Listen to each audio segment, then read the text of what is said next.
បាទសួស្តីបងប្អូនជួបជាមួយវីដេអូចែករំលែកពី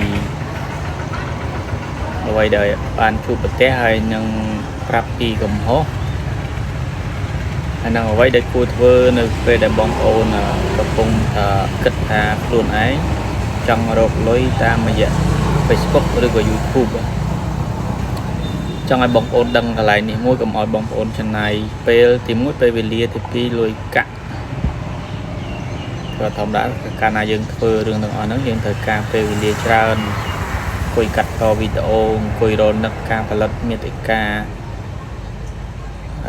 តែចង់បញ្ចប់គឺនៅលើការទទួលបានលុយដូចជាយើង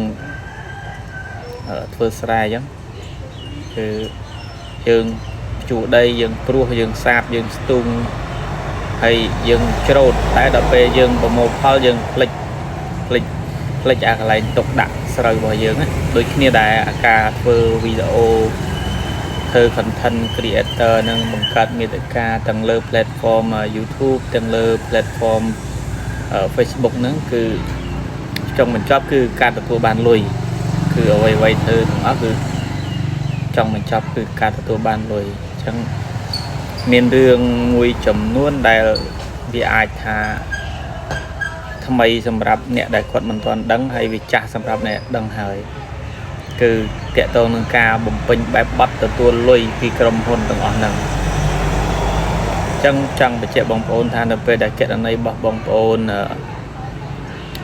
ត្រូវបានក្រុមហ៊ុន Facebook ជំរុញឬក៏គណនីរបស់បងប្អូនជា YouTube មានការជំរុញឲ្យ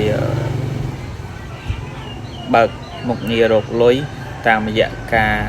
monetize លើ content របស់បងប្អូនពេលដែលបងប្អូនធ្វើបើសិនជាយើងមិនទាន់ច្បាស់លាស់នៅក្នុងការបំពេញ form ទេគឺកុំបំពេញប្រទេសផ្ដាស់អ្វីដែលខ្ញុំចង់ផ្ដោតសំខាន់គឺទៅលើការបំពេញប្រទេសទី1ប្រទេសទី2គឺត្រង់បំពេញកន្លែងទទួលលុយហ្នឹងគឺកន្លែងចុងក្រោយគឺគណនីធនាគារហើយនឹងកន្លែងពន្ធដារចាំខ្ញុំដាក់ screenshot ឲ្យមួយនៅកន្លែងហ្នឹងគឺភាគច្រើនអ្នកខ្លះអត់ចេះបំពេញអាកន្លែងហ្នឹងហើយគាត់មិនដឹងថាបំពេញបែបណាចុងក្រោយបំពេញជារបស់ខ្លាំងខ្លាយក៏មានដែរអញ្ចឹងធ្វើឲ្យសាមញ្ញមួយខែគាត់បំពេញខុសប្រទេសជាងការគាត់យកអាលេខមកពីណាពីណីក្នុងវីដេអូរបស់គេយកមកបំពេញជាងគាត់មិនដឹងថាអាលេខត្រង់ហ្នឹងជាកន្លែងពន្ធដារទេគាត់មិនដឹងថាស្អីទេ TIN ហ្នឹងមិនដឹងថាស្អីTIN ហ្នឹងគឺសំដៅទៅលើប្រកាសរបស់អ្នកជាប់ពន្ធអញ្ចឹងរឿងដែលត្រឹមត្រូវគឺបើយើងនៅក្នុងប្រទេសកម្ពុជាគឺយើងជ្រើសរើសទីតាំងកន្លែងអីគឺប្រទេសកម្ពុជាមានខេត្តមានលេខកូដប្រៃសណីយ៍ zip code ហៅ zip code ហ្នឹងហើយមួយទៀតគឺ TIN អាហ្នឹងអាកន្លែង TIN ហ្នឹងគឺសំខាន់ហើយជាកន្លែងដែលมันអាចរំលងបានមានន័យថាក្រុមហ៊ុនគេទូទាត់លុយជូនយើងប៉ុន្តែគេមិនអាចរំលងពន្ធដារទេបាទអញ្ចឹងគេមិនអាចរំលងពន្ធដារនៅគ្រប់ប្រទេសទាំងអស់ព្រោះអីប្រទេសណាក៏មានការគិតពន្ធដែរពីក្រុមហ៊ុនទាំងអស់ហ្នឹងអញ្ចឹងបានន័យថាយើងទទួលបានលុយមកក្នុងចំណោមលុយ$100ហ្នឹងគឺគេកាត់ទៅឲ្យពន្ធប្រមាណ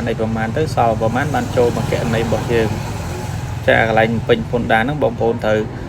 ដឹងថាកន្លែងពេញពន្ធដារហ្នឹងពេញយ៉ាងម៉េចហើយ